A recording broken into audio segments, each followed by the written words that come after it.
In today's video, we're going to do another Google Sites tutorial. This time I'm going to show you more Google Sites tips and tricks to make your website awesome. So stay tuned.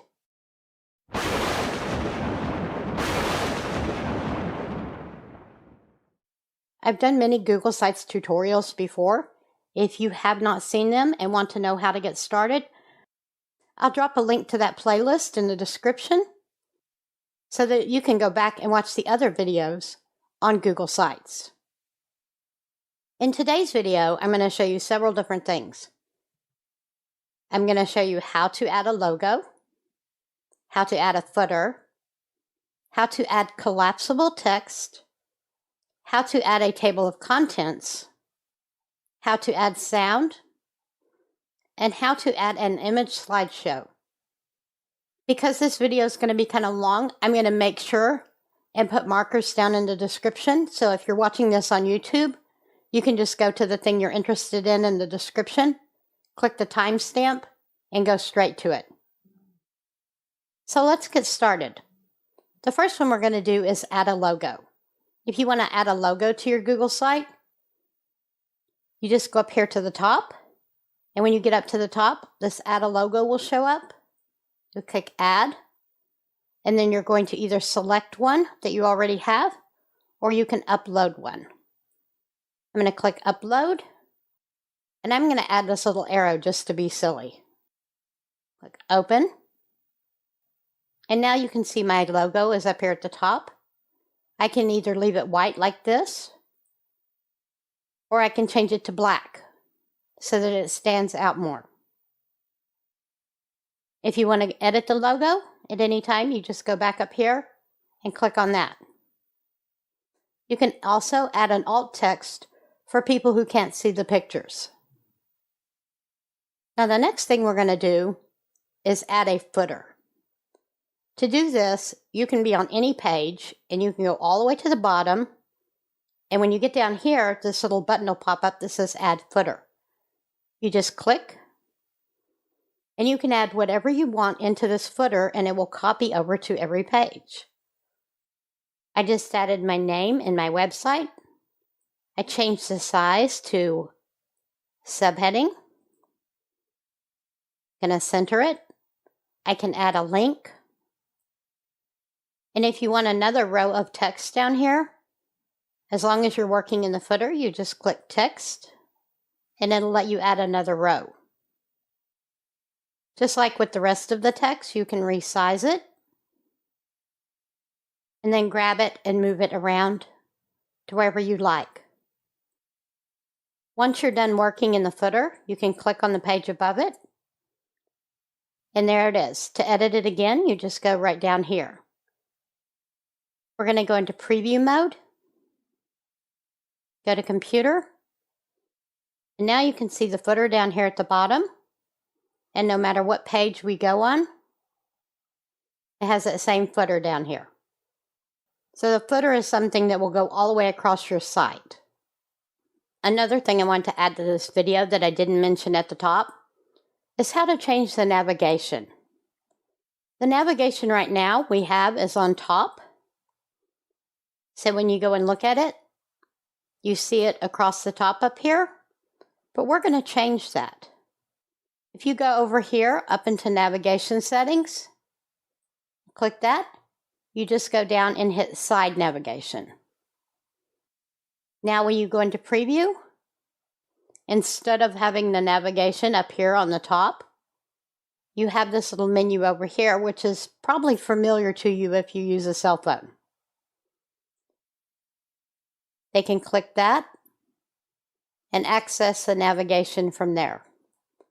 It gives you a much cleaner look up here, especially if you have a lot of pages. Now I'm going to go ahead and change that back just for this demonstration, just because it's easier for me to keep track of what I'm working on. The next one we're going to do is add collapsible text. You make sure you go over here to Insert, scroll down, and there's a collapsible text button right here. You just click that, and it's going to give you collapsible on and off. First, you put in your title, we'll just say test 1. And this is where your content would go. I went ahead and grabbed a bunch of content. I use something called wordcounter.net to keep track of counting things, especially when I'm doing my tags for YouTube. This comes in handy. I'll go ahead and drop a link to this in the description too, if you're interested in having a word counter. Now I'm going to paste that in. So as you can see now, I have the title, and then I have some text. Now we can add another one. We'll call this one test 2, and we're going to add in the same text just to save time. And one more time. Test 3. Paste that text in again. And there we go. Now when I go to look at that on a desktop, this is what people will see. And to look at whatever that is, they just press it down and press the arrow to go back up. So these are collapsible, but when you press the next one, it doesn't automatically make the top one go down. You still have to click it to close it. But this is a great way to save space if you have several different topics all on the same page and you're writing a lot about them directly underneath. This also works great in phone view because that way you can see everything and then they can scroll as they're reading and uncollapse it. That way if they only want to read the last section here, they can just expand that one. Next, I'm going to show you how the table of contents works. This is another item over here in the insert section directly below collapsible text. It's the table of contents. You just click it.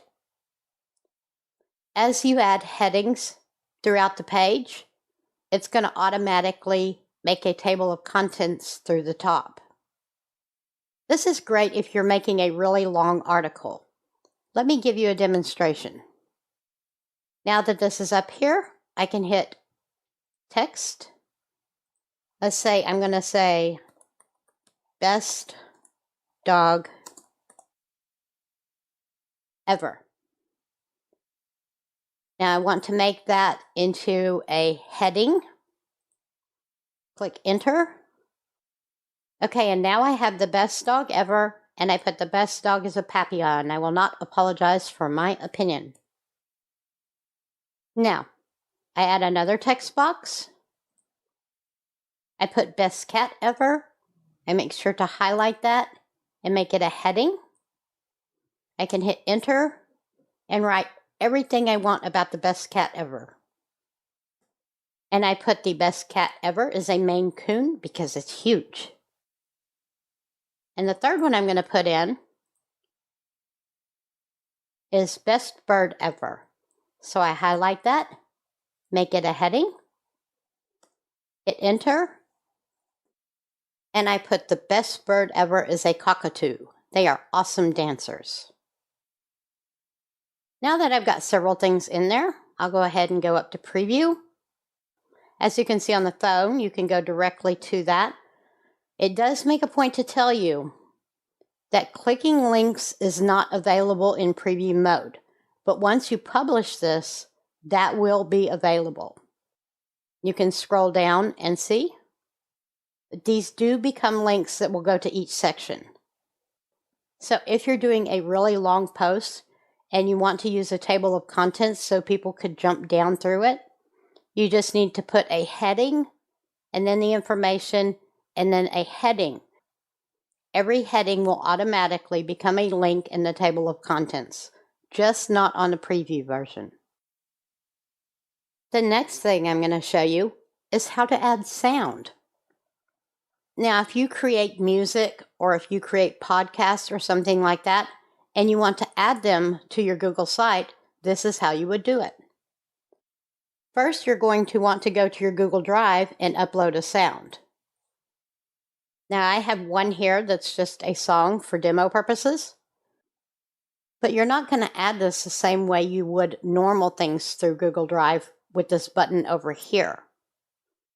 You actually go into Google Drive, you right-click, and you're going to get a shareable link. Now you're going to have to make sure that link sharing is on. You're also going to need to go into the share settings as you would with anything in your Google Drive and make sure it's set to anyone on the internet can find. Then you're going to copy that link, go back to your site, double click, go to the embed, and you're not going to do embed code on this one, you're going to do embed by URL. So you paste and click insert. Now it's not going to play automatically, it just sits over here to the side. And you can actually resize that down to where you'd like it. And you can even grab some text, pull it up here beside it, and write what this is. Now we go into preview mode. And this is what that will look like. Then they can just push play.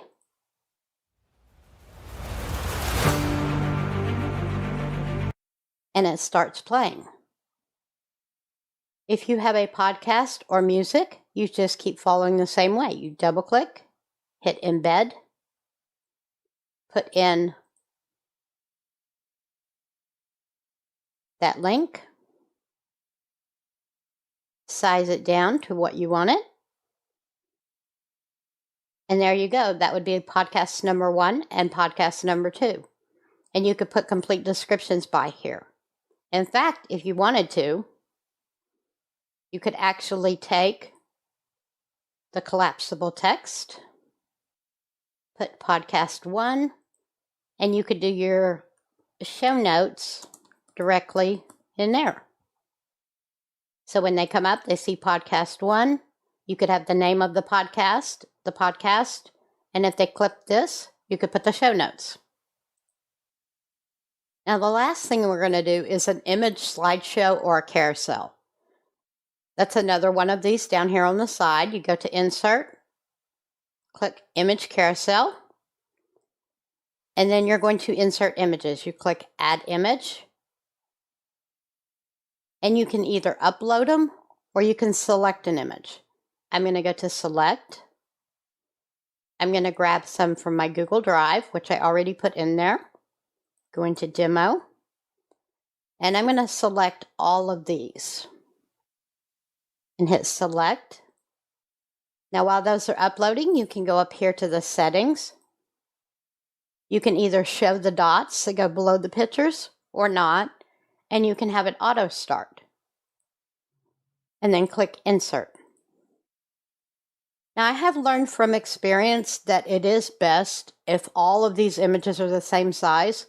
If you have a bunch of different size images, this doesn't work quite as well. Now you can either leave it small like this, maybe put some text in beside it, or you can stretch it out so it goes all the way across the page, and then stretch it down. And if at any time you decide to change the settings, you just go in right here. So let's see what that looks like in preview. Now since I have it set to auto, it's going to automatically change. Let's check that out on a phone. As you can see, the footer is down here in the corner of the page already, and the slideshow is going through. Now, if at any time you want to edit this, you just click on it, click on Settings, and you can add more pictures, or you can even take off the pictures you don't want by hitting the little trash can on the image. You can add alt text, but you must have at least 2 images for it to be considered a carousel. If you enjoyed this, make sure to subscribe to my channel to get future videos, and I will drop the link to the other videos and the timestamps for all these different things in the description below my video on YouTube. Thanks for watching, and we'll see you next week.